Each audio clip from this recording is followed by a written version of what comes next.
শবে বরাতে আমরা কি আমল করব?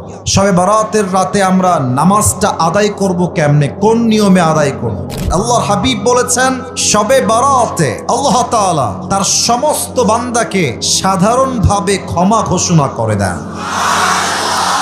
দুই ধরনের ব্যক্তি আছে এমন যাদেরকে আল্লাহ তাআলা শবে বরাতেও মাফ করেন না। নাম্বার 1, ইল্লা লিমুশরিকিন আও মুশাহিন।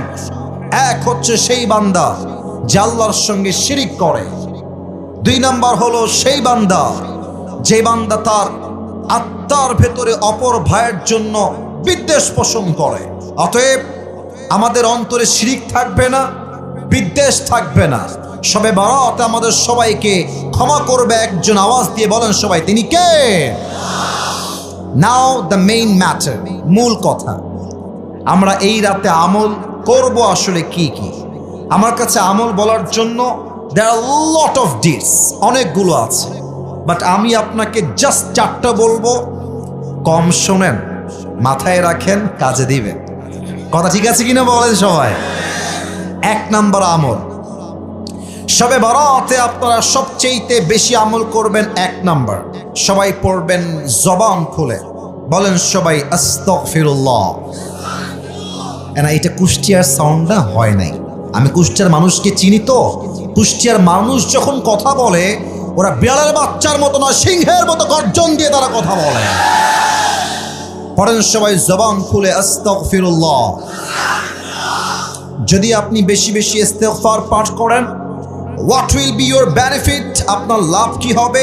কোরআনে আল্লাহ তাআলা বলেছেন 24 নম্বর পারার 3 নম্বর পৃষ্ঠা, قل يا عبادي الذين أسرفوا على أنفسهم لا تقنطوا من رحمة الله إن الله يغفر الذنوب جميعا إنه هو الغفور الرحيم. الله أكبر.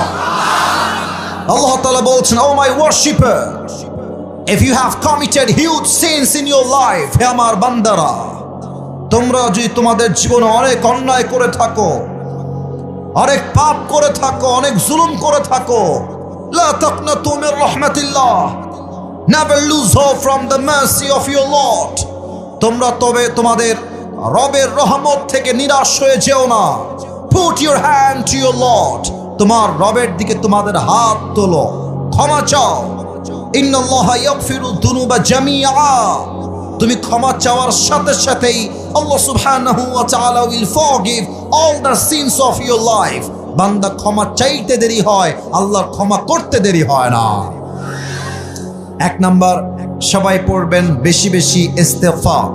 একবার সবাই প্র্যাকটিস শুরু, আমার সঙ্গে ট্রাই করেন। সবাই পড়েন আস্তাগফিরুল্লাহ। আচ্ছা, এখানে এমন কেউ কি আছেন যার জীবনে কোনো গুনাহ নাই? এরকম কেউ কি আছে? আছে, আছে। সবার জীবনে গুনাহ আছে, এটা পৃথিবীর কেউ না জানলেও জানে একজন। আওয়াজ দিয়ে বলেন সবাই, তিনি কে? পৃথিবী না জানুক আমি তো জানি, আমি কি পাপ করেছি হায়। আমার পাপের করলে বিচার, বাঁচার আমার নাই উপায়। দয়াময় প্রভু মাফ করো আমায়, মাফ করো আমায়। প্রণামে 1 নাম্বার, সবাই ইস্তেগফার পাঠ করবেন। 2 নাম্বার আমল, সকলেই শবে বরাতের পরের দিন নফল রোজা রাখবেন। নফল রোজা রাখলে আপনার পেছনের গুনাহকে মাফ করে দিবে একজন। আওয়াজ দিয়ে বলেন সবাই, তিনি কে? 3 নম্বর আমল, সকলেই শবে বরাতে বেশি বেশি নফল ইবাদত করবেন। নফল ইবাদত হতে পারে জিকির। সবাই পড়েন সুবহানাল্লাহ। এত আস্তে না, বলেন সবাই সুবহানাল্লাহ। সকলেই পড়েন আলহামদুলিল্লাহ। সকলেই পড়েন লা ইলাহা ইল্লাল্লাহ। এবার বাঘের বাচ্চার মতো আওয়াজ দিয়ে তাকবীর দিয়ে পাঠ করেন আল্লাহু আকবার। এটা আপনি জিকির করতে পারেন বেশি বেশি, আফদলুল জিকির। অথবা আপনি চাইলে নফল নামাজ পড়তে পারেন তাহাজ্জুদের নিয়তে। যেই বান্দা তাহাজ্জুদের জায়নামাজে বসে রবের কাছে কান্না করে কোনো কিছু চায়, বান্দার চোখের পানি নাকের ডগায় আসার আগেই আল্লাহ বান্দার দোয়াকে কবুল করে নেয়। সুবহানাল্লাহ। 4 নম্বর আমলটা, আপনি চাইলে কবর জিয়ারত করতে পারেন, এটা রসুলের সুন্নাহ। তবে আমরা কি ভুল করি? আমরা দল বেঁধে যাই, 10 জন 20 জন মিলে যাই, হাদিসে আসছে এটা বেদাত। আপনি একজন যাবেন ইন্ডিভিজুয়ালি, একা গিয়ে জিয়ারত করবেন, এটা হচ্ছে শবে বারাতের একটা সুন্নাহ। সকলেই পড়েন সুবহানাল্লাহ। হে আল্লাহ, আমি অধম আজকে যে কয়েকটি আমল সবার সামনে জিকিরের ব্যাপারে, আমলের ব্যাপারে মেনশন করলাম, আল্লাহ তুমি সবাইকে এই আমলগুলো করার তৌফিক দাও, আমি সহ সবাইকে। পড়না আমিন। আর মাথায় রাখবেন, শবে বারাত কিন্তু হালুয়া খাওয়ার রাত নয়, হালুয়া রুটির রাত। এটা আমাদের সমাজে ট্রেন্ড হয়ে গেছে। শবে বারাত আসলে মা রুটি বানায়, হালুয়া বানায়, সমাজে সবাইকে দেওয়া লাগে। মাথায় রাখবেন, এটার কোনো অস্তিত্ব হাদিসের ভাষ্যমত অনুযায়ী নাই, ঠিক কিনা বলেন?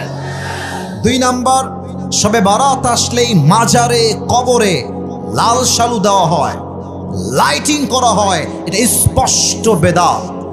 শবে বারাতে লাইটিং করা, মাজারকে আলোকোজ্জ্বল করা, লাইট দিয়ে পুরো কবরস্থান ভরে ফেলা, এইটা হাদিসে নেই। অতএব মাথায় রাখতে হবে, শবে বারাত আসছে মুক্তির জন্য, বেদাতের জন্য নয়, ঠিক কিনা? আল্লাহ সবাইকে বেদাত মুক্ত শবে বারাত পালন করার তৌফিক দান করুক। পড়েন সবাই আমিন।